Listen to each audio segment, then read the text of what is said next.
19 de diciembre de 1939. El camino forestal que se dirige al noreste desde Suma hacia las líneas soviéticas es un canal de barro congelado y nieve batida, y el cabo Eino Leinonen está tendido boca abajo en una zanja de drenaje junto a él, con el rostro contra el suelo frío y las manos alrededor de una botella de queroseno y alquitrán que él mismo fabricó en un granero hace 3 días.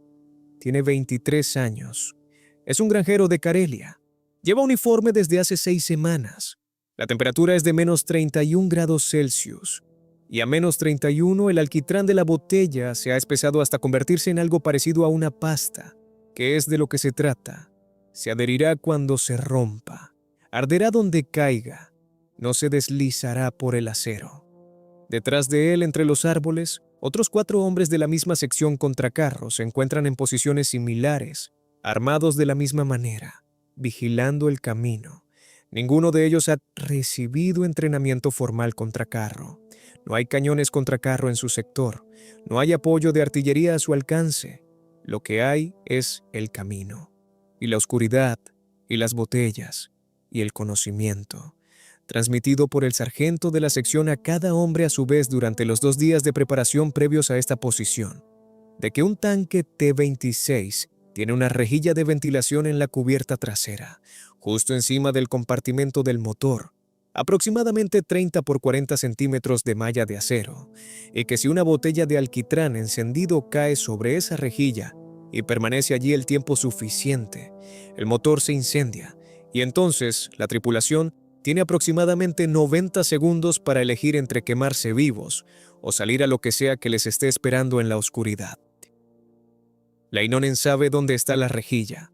Ha practicado el lanzamiento contra la puerta de un granero hasta que su brazo comprendió el arco. Está listo. La pregunta que ningún diagrama puede responder es si seguirá estando listo cuando el tanque sea real y el suelo esté temblando, y la ametralladora de la torreta esté barriendo la línea de árboles con munición trazadora.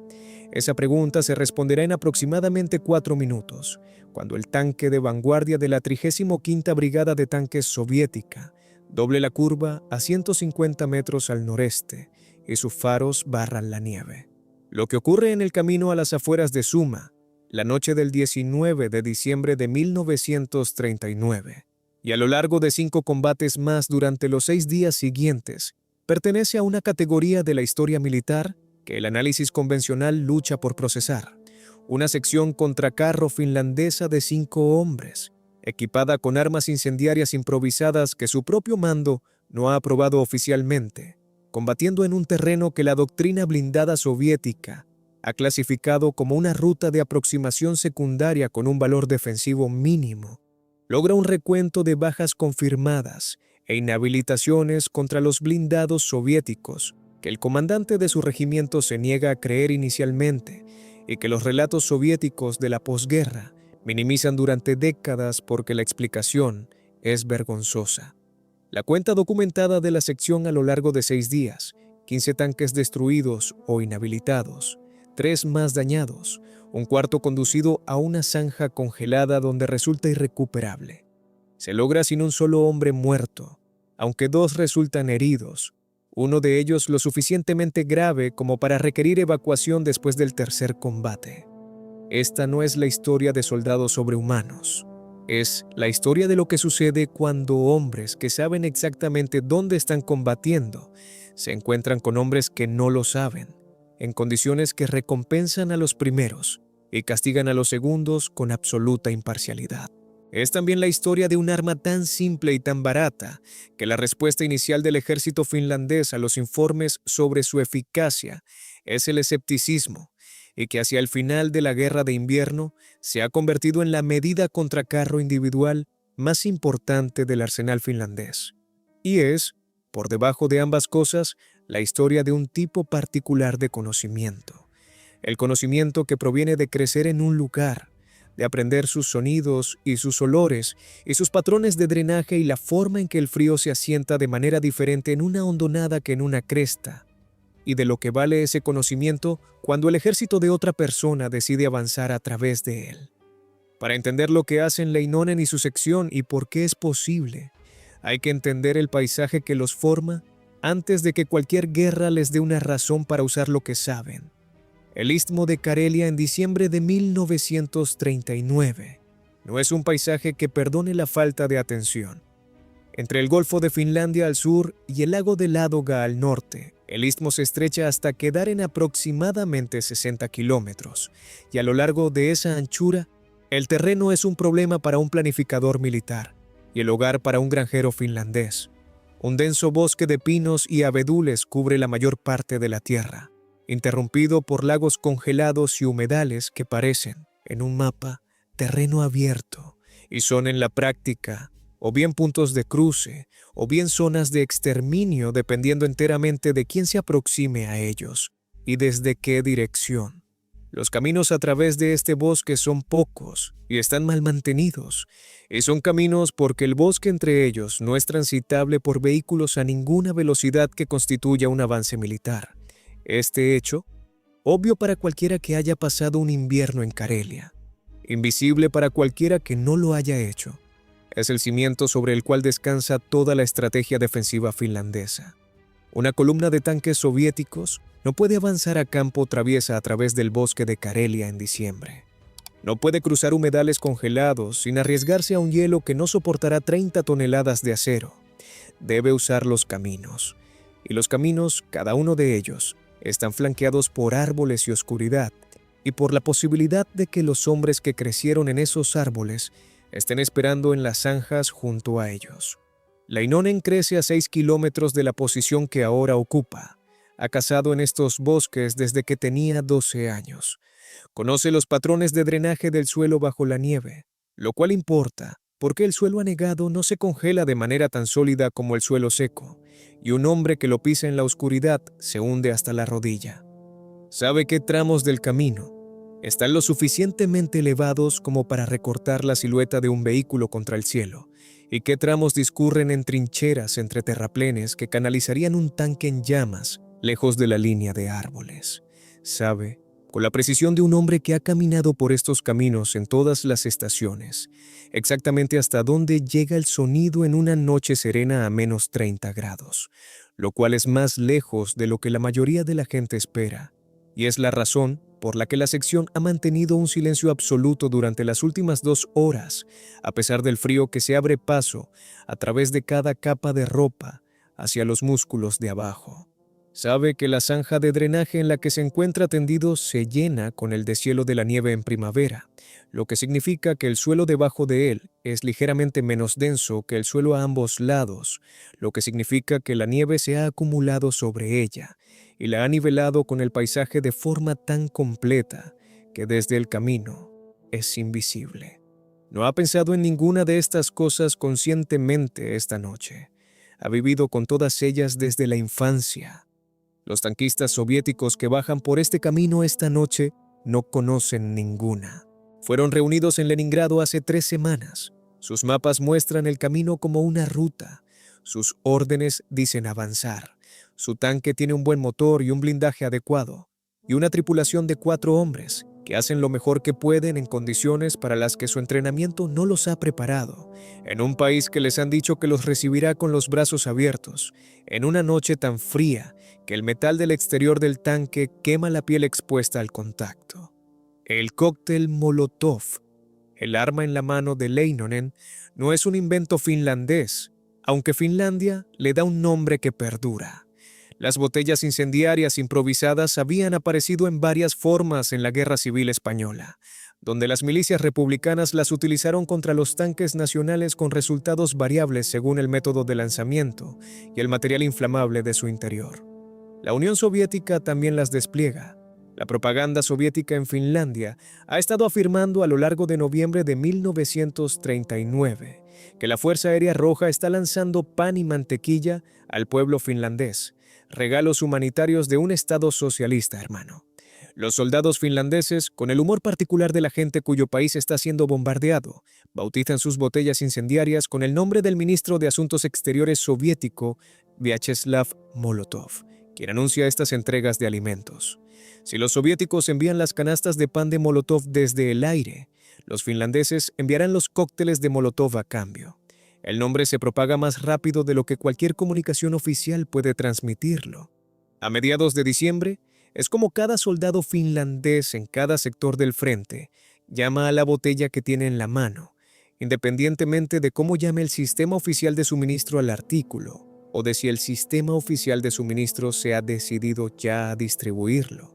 La formulación específica que utiliza la sección de Leinonen, queroseno y alquitrán, con una pequeña adición de clorato de potasio añadida para mejorar la fiabilidad del encendido a temperaturas extremas, ha sido desarrollada de forma empírica, mediante ensayo y error, por soldados finlandeses en el frente durante las 3 primeras semanas de la guerra. El incendiario estándar del ejército finlandés al estallar la guerra es a base de etanol, y el etanol arde bien en condiciones normales, pero a menos 30 grados, el encendido es poco fiable, y la llama, aunque caliente, carece de la cualidad adhesiva que hace que un incendiario sea eficaz contra un vehículo que se mueve a velocidad. El alquitrán resuelve ambos problemas simultáneamente. Es lo suficientemente espeso como para adherirse a superficies verticales. Arde con suficiente calor y durante suficiente tiempo como para penetrar la malla de acero de una rejilla de ventilación si la botella se rompe en el lugar adecuado. Se enfría más lentamente que el etanol, lo que significa que incluso un impacto parcial, una botella que se rompe en la cubierta en lugar de a través de la rejilla, continuará ardiendo el tiempo suficiente como para causar problemas a la tripulación en el interior. La población civil finlandesa ha estado produciendo estas botellas en fábricas, en destilerías, en talleres, en casas particulares, a un ritmo que el cuerpo de suministro militar no puede seguir del todo, porque la producción ha superado al sistema oficial y está ocurriendo a través de canales que no tienen categoría en el manual de suministros. Una destilería en Tampere, una fábrica de vidrio en Riihimäki, hogares individuales que llenan cualquier botella que tengan, organizaciones de mujeres que recogen recipientes y los llenan y los apilan en graneros para que los recojan los camiones de suministro que pasan cada pocos días. Para el 19 de diciembre, la sección tiene 32 botellas. Están almacenadas en una cavidad excavada en la nieve detrás de su posición, envueltas en tela empapada en un compuesto de encendido independiente para que la mecha se encienda rápidamente incluso con el frío. Porque una botella con una mecha que no se enciende es una botella que no hace nada. Y estos hombres no pueden permitirse que sus armas no hagan nada. El T-26, que lidera la columna soviética alrededor de la curva en la noche del 19 de diciembre, es un vehículo que cuenta la historia de la doctrina blindada soviética en la década de 1930 en cada dimensión de su diseño, construido sobre un diseño británico comprado en 1930 y modificado ampliamente durante la década siguiente. El T-26 es un tanque ligero de apoyo a la infantería, no diseñado para operaciones blindadas independientes, sino para acompañar a la infantería a través de terreno abierto, proporcionando apoyo de fuego directo contra posiciones de ametralladoras y puntos fortificados que de otro modo retrasarían un avance de la infantería. Pesa aproximadamente 10 toneladas. Lleva un blindaje de entre 6 y 25 milímetros de espesor dependiendo de la ubicación. La placa frontal es la más pesada, la cubierta y los lados son más ligeros, y la parte trasera es más ligera aún, porque cuando los diseñadores asignan el espesor del blindaje, la parte trasera del vehículo no es el lugar desde donde esperan que reciba disparos. Monta un cañón de 45 milímetros que es adecuado contra otros blindados ligeros y muy eficaz contra posiciones de infantería y vehículos no protegidos. Su motor refrigerado por aire funciona frío en condiciones invernales, pero funciona, lo cual es más de lo que se puede decir de varios de los otros vehículos blindados soviéticos desplegados en Finlandia, cuyos sistemas de refrigeración por agua requieren ser vaciados y rellenados cada vez que el vehículo se detiene durante más de una hora a temperaturas tan por debajo del punto de congelación. La rejilla de ventilación en la cubierta trasera, el objetivo, es de aproximadamente 30 por 40 centímetros de malla de acero colocada directamente sobre la entrada de aire del motor, porque un motor refrigerado por aire requiere aire y el aire tiene que entrar por alguna parte, y la parte que los diseñadores eligieron es la parte superior de la cubierta trasera. Y la malla está ahí para mantener fuera los objetos grandes, pero no puede mantener fuera el líquido. y el líquido que le concierne a Leinonen ya está ardiendo en su mano. El tanque de vanguardia se mueve hasta aproximadamente 12 kilómetros por hora, cauteloso para los estándares de campo abierto, y aún más rápido de lo que un hombre puede correr cómodamente sobre terreno helado en la oscuridad. Sus faros están encendidos, lo que ilumina el camino por delante para la tripulación, pero al mismo tiempo destruye su visión nocturna y hace que la oscuridad a ambos lados del camino sea absoluta desde la perspectiva del conductor. Cuando se conduce un tanque con los faros encendidos por la noche en un camino forestal, se pueden ver aproximadamente 40 metros de camino frente a uno. No se pueden ver las zanjas. No se puede ver lo que hay en las zanjas. La torreta está orientada hacia la derecha, con el cañón apuntando hacia la línea de árboles en el lado este del camino, donde el comandante ha evaluado correctamente, como resulta porque Koskinen y otros 2 miembros de la sección están en la línea de árboles en el lado oeste, que reside la mayor amenaza. Lo que el comandante no ha evaluado correctamente es que la sección tiene miembros en ambos lados y que el lanzador principal no está en la línea de árboles en absoluto. Leinonen está en la zanja de drenaje en el lado oeste del camino, que es más baja que la superficie del camino por medio metro y ha sido cubierta por la nieve acumulada hasta quedar invisible desde arriba. Está a 12 metros del camino. Cuando el tanque pase por su posición, la cubierta trasera estará a 4 metros de su mano derecha. Espera hasta que el tanque lo ha pasado por completo, hasta que la cubierta trasera está directamente frente a su posición y la torreta apunta en dirección contraria. Y entonces se levanta y se mueve. Y la botella está en su mano derecha con la mecha ya encendida, porque la encendió hace 30 segundos, cuando escuchó cambiar el sonido del motor del tanque, mientras éste doblaba la curva, que es un sonido que ha escuchado e identificado correctamente, y recorre los 4 metros desde la zanja hasta la superficie del camino, en menos de 2 segundos, porque la nieve en el terraplén está compactada con fuerza y sus botas encuentran apoyo en ella, y a una distancia de aproximadamente 2 metros suelta la botella, no lanzada con fuerza, colocada, casi. Un arco plano, dirigido a la unión donde la cubierta trasera se encuentra con la cubierta del compartimento del motor, donde la malla es más ancha, y el espacio entre la malla y la entrada del motor debajo de ella es más corto. La botella se rompe. El alquitrán salpica una amplia zona de la cubierta trasera y una cantidad significativa de este pasa a través de la rejilla de ventilación en el primer segundo. El queroseno se inflama a partir de la mecha que aún arde entre los cristales rotos. El alquitrán, calentado por el queroseno, comienza a arder por separado en un plazo de 3 segundos, con una llama más baja y constante que durará varios minutos más que el queroseno. En el interior del compartimento del motor, la temperatura comienza a aumentar a un ritmo que el motor refrigerado por aire no fue diseñado para soportar. La tripulación tiene aproximadamente 90 segundos. A los 15 segundos de romperse la primera botella, Koskinen, posicionado en la línea de árboles en el lado este del camino, 20 metros por delante de la posición actual del primer tanque, alcanza el segundo tanque de la columna desde su posición, con una botella que se rompe contra la mirilla de visión del conductor en lugar de la cubierta del motor. No penetra en el compartimento del motor, no inhabilita el tanque mecánicamente. Lo que hace es esparcir alquitrán ardiendo a través del cristal de la mirilla de visión y a través de la placa de blindaje frontal del tanque, en una lámina de fuego a través de la cual el conductor en el interior no puede ver y que no puede alcanzar para extinguir. El conductor cegado, operando bajo la última directriz de su comandante, que es mantener la distancia de la columna y avanzar. No puede avanzar porque no puede ver. Frena. Gira ligeramente a la izquierda. La oruga izquierda resbala sobre la superficie helada del camino y el tanque se desvía hacia el terraplén del lado izquierdo y se detiene, con su oruga izquierda contra la obra de tierra congelada, con su casco ahora inclinado a través del camino, aproximadamente 30 grados respecto a la dirección de la marcha. El camino está efectivamente bloqueado.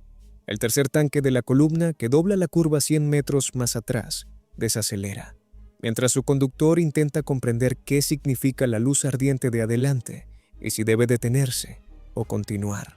Continúa.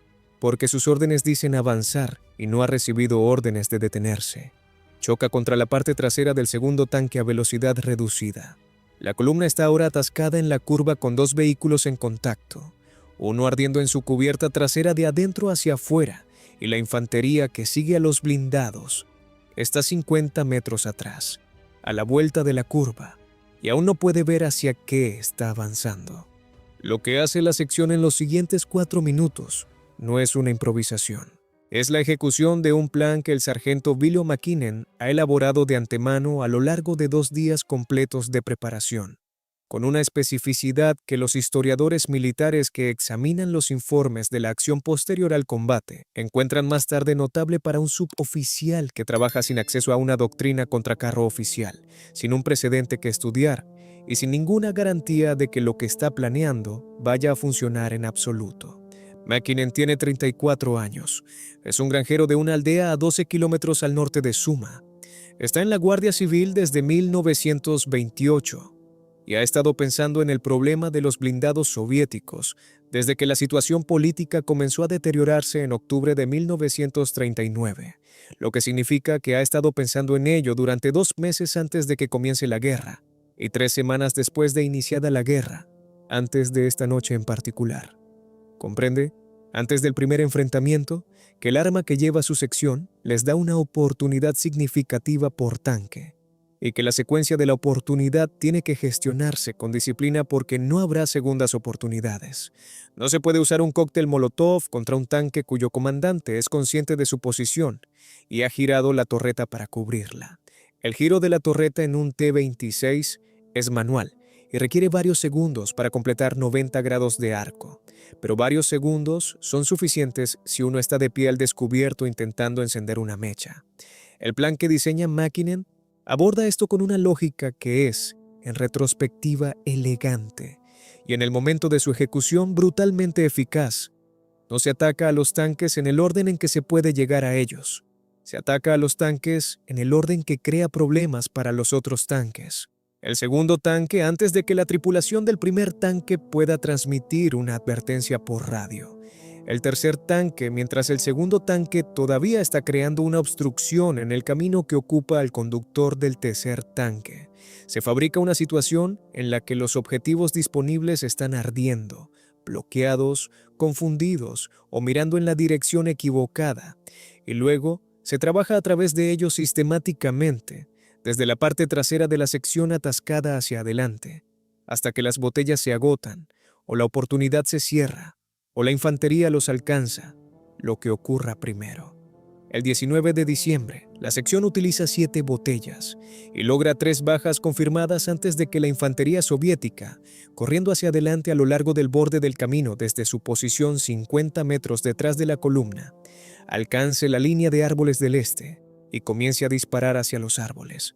Koskinen y los 2 hombres de la línea de árboles del este se retiran por su ruta planificada de antemano hacia el bosque, moviéndose hacia el noreste con un rumbo de brújula que McKinnon ha caminado a la luz del día y que conduce a través de un tramo de bosque donde los árboles son lo suficientemente densos como para romper cualquier línea de visión a los 30 metros. Leinonen y el hombre restante, en el lado oeste del camino, se retiran a lo largo de la zanja de drenaje durante 200 metros.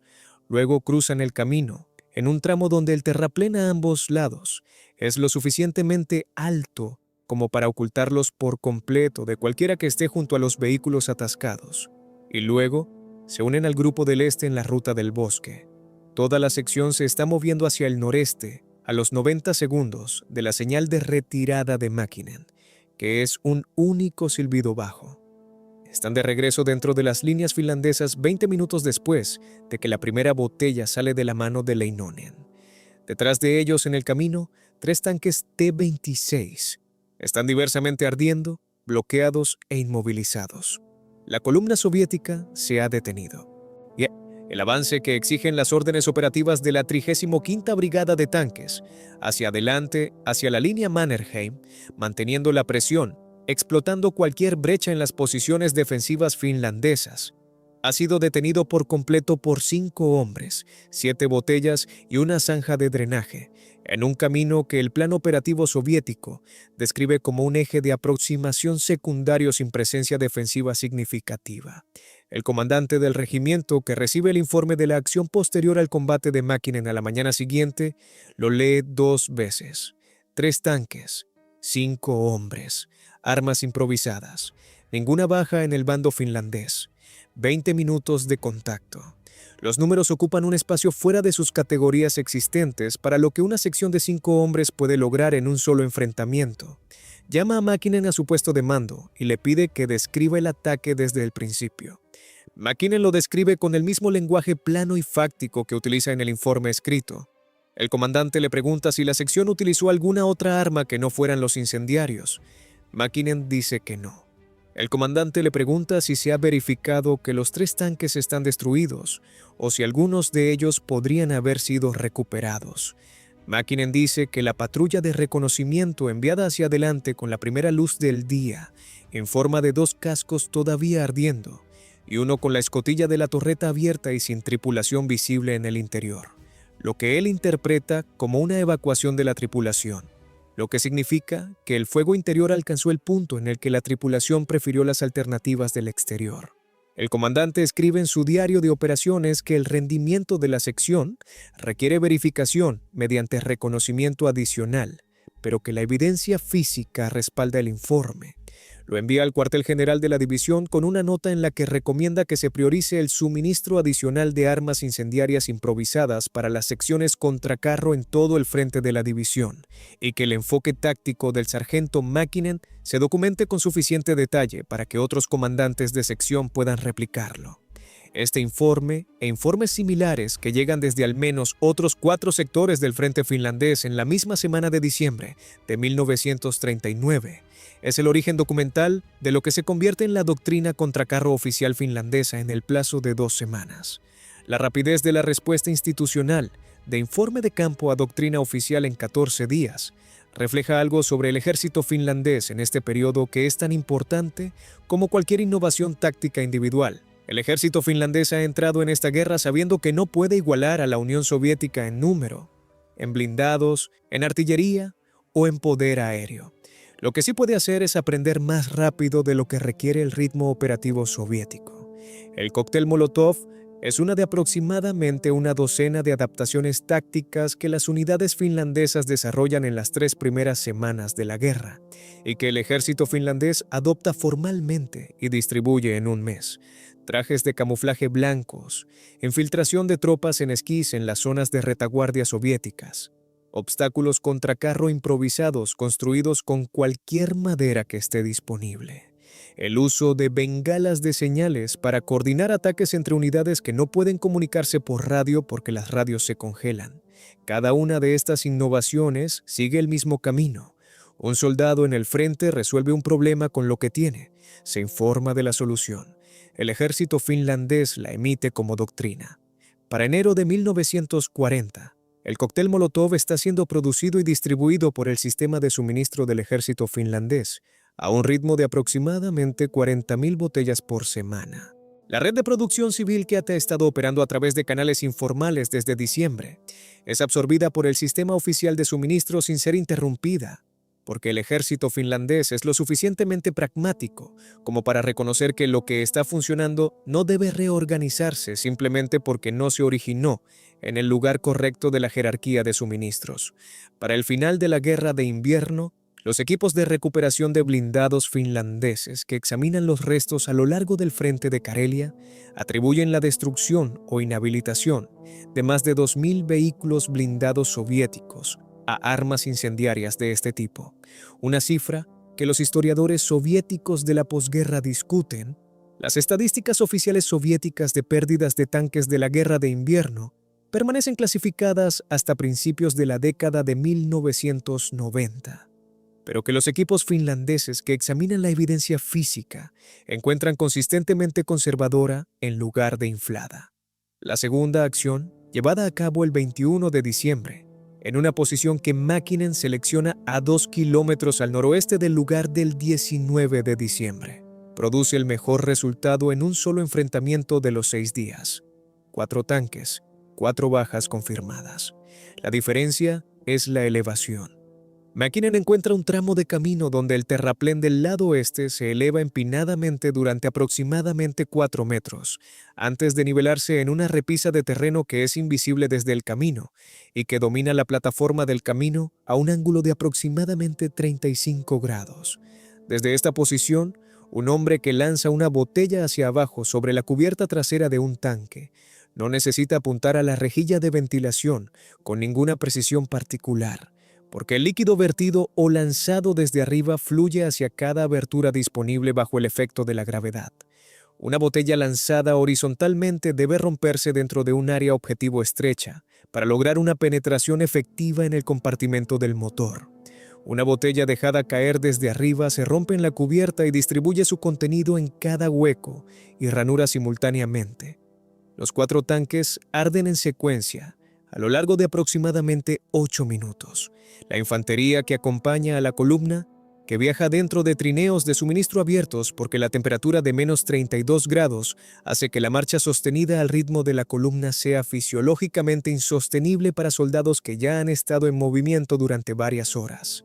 Abandona los trineos cuando comienzan los disparos y se retira a pie dando la vuelta a la curva. 2 de los trineos de suministro, cargados con munición destinada a los cañones de los tanques, se incendian a causa de los vehículos en llamas y comienzan a estallar por el calor en 12 minutos, lo que llena el camino de fragmentos durante los siguientes 20 minutos e impide cualquier aproximación organizada a los tanques en llamas. La sección se retira con 0 bajas. Leinonen describe más tarde la segunda acción a un historiador militar como la que se sintió más mecánica, más como un procedimiento que como un combate, porque la elevación y la gravedad hicieron la mayor parte del trabajo.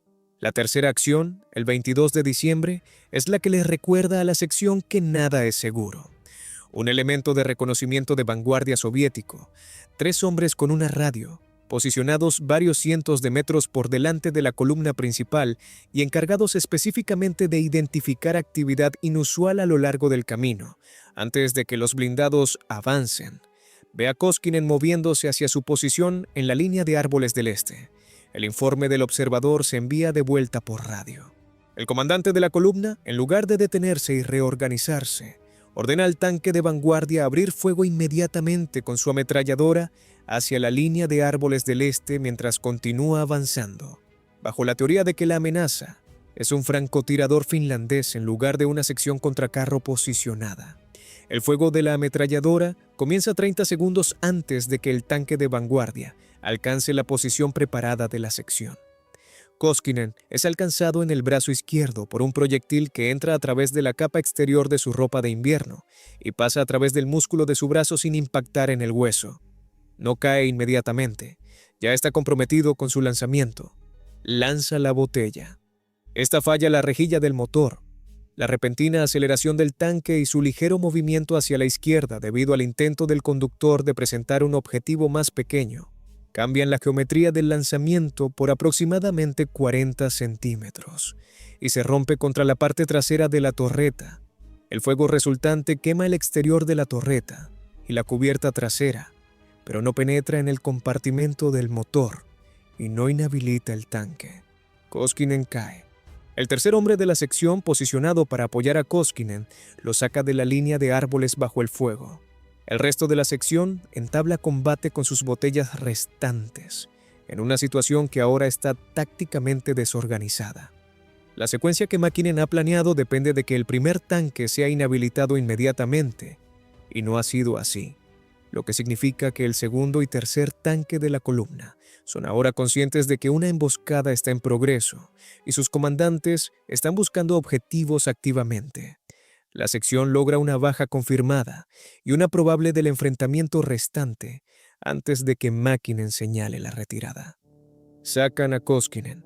El cirujano de campaña en la posición de la compañía finlandesa examina la herida y le dice a Koskinen que podrá regresar al servicio en aproximadamente 10 días.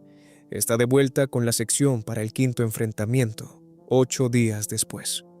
La lección que McKinnon extrae de la tercera acción es específica y moldeará cada enfrentamiento subsiguiente. Un elemento de reconocimiento de vanguardia con una radio es una categoría de amenaza diferente de la infantería que sigue a los blindados, y el reconocimiento previo al combate de la sección debe extenderse lo suficientemente hacia adelante como para identificarlo antes de que éste los identifique a ellos. La cuarta acción se lucha el 24 de diciembre, Nochebuena. La fecha aparece en cada relato finlandés de los enfrentamientos contra carro de la guerra de invierno en este sector, y aparece allí no como un color de fondo, sino como un peso que los hombres que estuvieron allí llevaron explícitamente.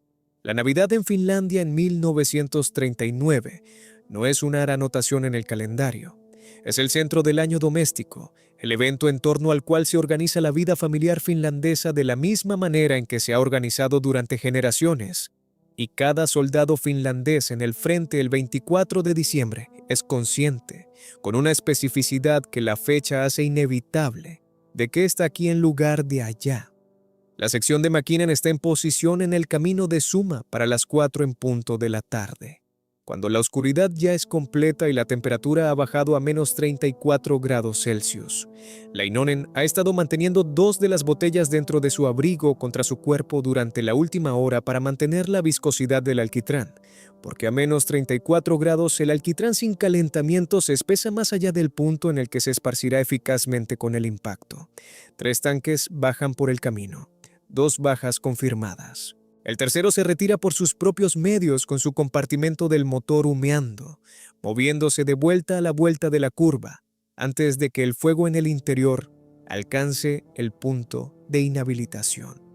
Mäkinen lo clasifica como una baja probable, no confirmada, porque el vehículo abandona el área de observación antes de que el resultado sea seguro. Ninguna baja finlandesa. La sección se retira según lo programado y está de regreso dentro de las líneas finlandesas para las 6 en punto.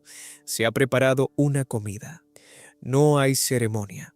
Los hombres comen y duermen y no hablan de la Navidad.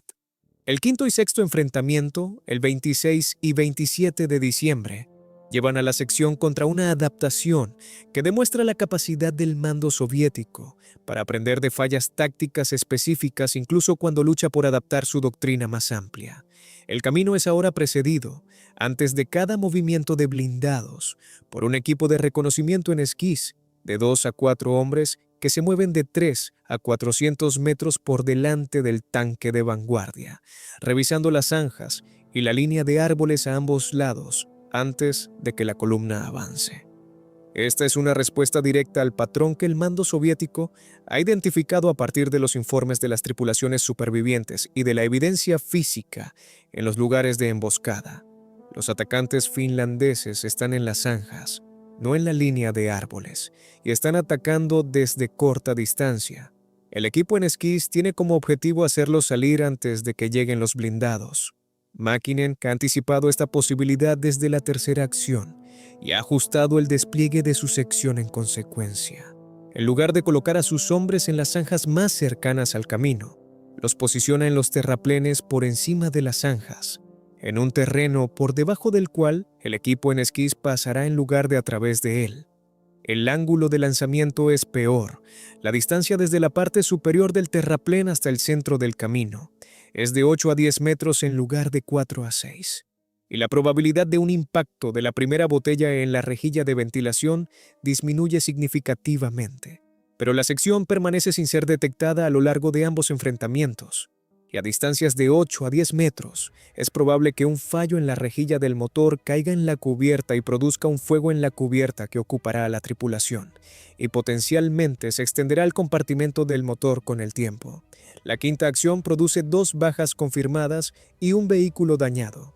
La sexta produce 3 bajas confirmadas, porque Mäkinen ha encontrado una curva lo suficientemente cerrada como para que la columna deba reducir la velocidad al ritmo de la marcha a pie para navegarla, lo que da a los lanzadores el tiempo que necesitan para apuntar cuidadosamente a la distancia reducida.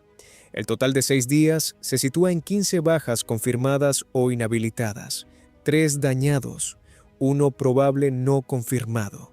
El total confirmado representa, según la propia contabilidad del ejército finlandés, aproximadamente un tercio de los vehículos blindados que la 35ª Brigada de Tanques destina al eje del camino de Suma durante los 6 días de estos enfrentamientos.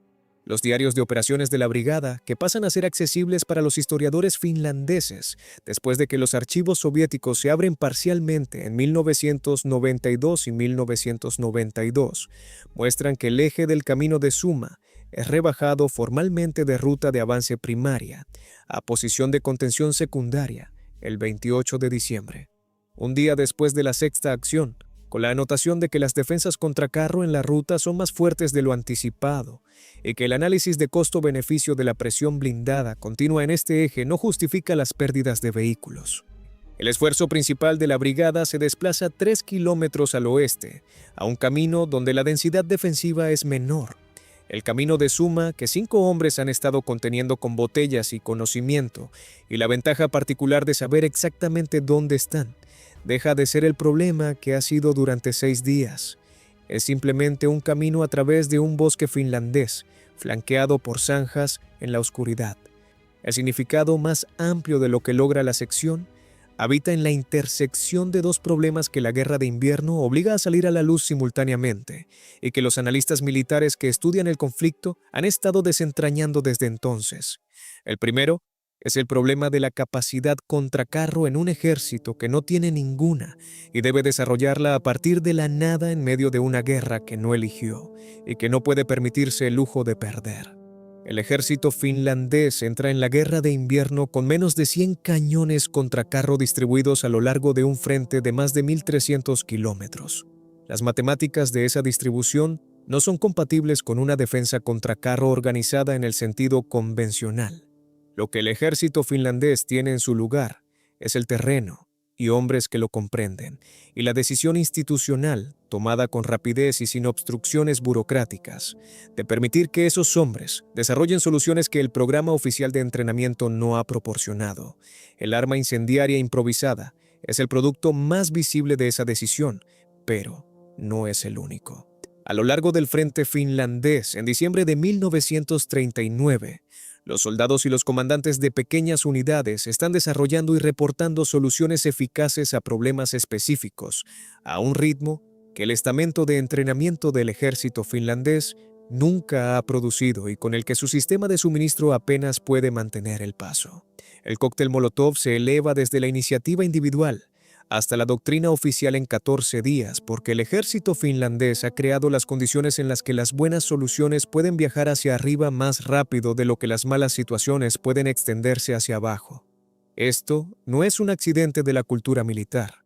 Es el producto específico de un ejército que sabe que no puede ganar por medios convencionales y que, por lo tanto, se ha organizado, conscientemente o no, para encontrar medios no convencionales.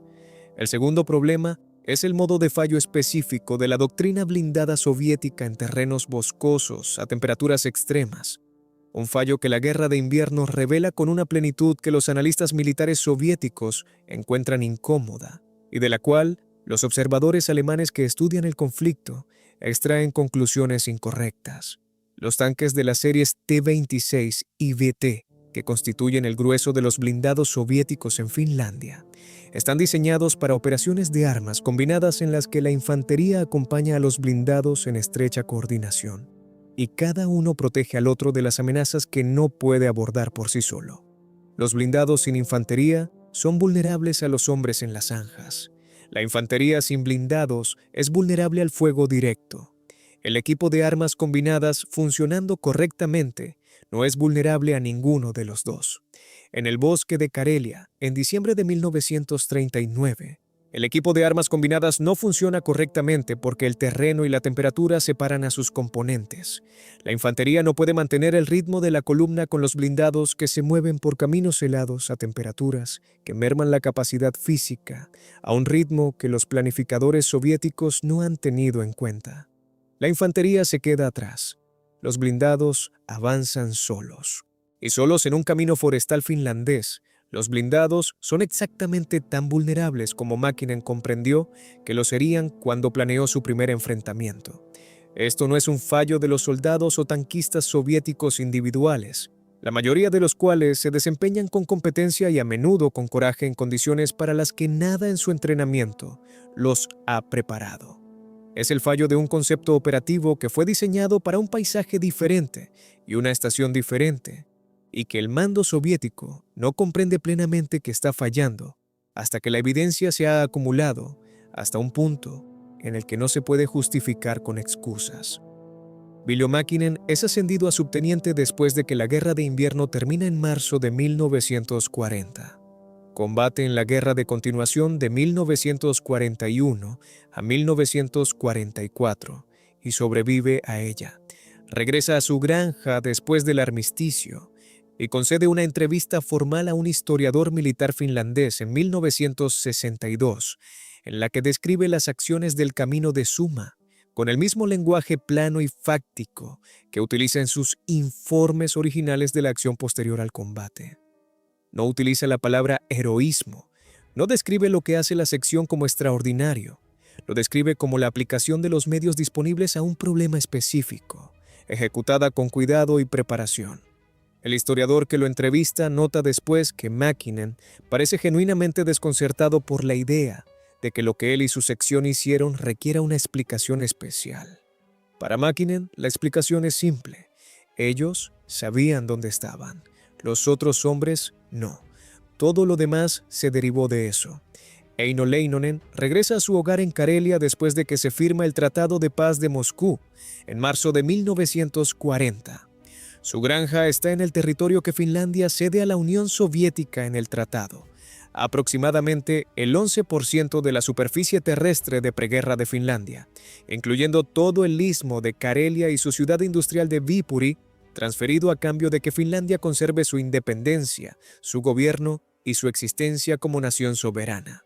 Se evacúa con aproximadamente 400.000 otros karelios finlandeses que se marchan en los días inmediatamente posteriores al armisticio, llevando lo que pueden cargar en carretas, trineos y sobre sus propias espaldas, dejando atrás las granjas, las casas y las tumbas de sus padres y abuelos. Se reasienta en el centro de Finlandia, combate en la Guerra de Continuación y sobrevive a ella. Muere en 1987, a la edad de 71 años, en un pueblo a 300 kilómetros de la zanja de drenaje, donde pasa los 20 minutos más importantes de su vida. Su nombre aparece en el archivo del regimiento finlandés en Helsinki, en los informes de la acción posterior al combate que Mäkinen presenta después de cada uno de los 6 enfrentamientos. No aparece en la mayoría de los relatos publicados de la Guerra de Invierno.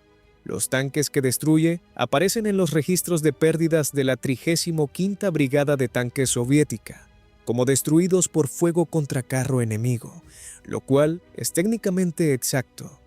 Los detalles de cómo y por quién están en Helsinki, en un archivo que ha sido leído por quizás una docena de investigadores desde que terminó la guerra. El camino a las afueras de Suma todavía existe. Las zanjas de drenaje a ambos lados del mismo todavía están allí, todavía invisibles desde el camino bajo la nieve acumulada en invierno, todavía llenándose con agua de deshielo en primavera. El bosque ha vuelto a crecer alrededor de cualquier marca que los combates dejaron en el suelo. En enero de 1940, una patrulla de reconocimiento finlandesa informa haber encontrado los cascos congelados de 3 tanques T-26 todavía en el camino desde el primer enfrentamiento, con sus tripulaciones aún dentro de ellos, muertas de frío después de que los fuegos se apagaron, preservadas por la misma temperatura que hace que el alquitrán en las botellas funcione como se pretendía. Para la primavera, los cascos han sido retirados por los equipos de recuperación soviéticos.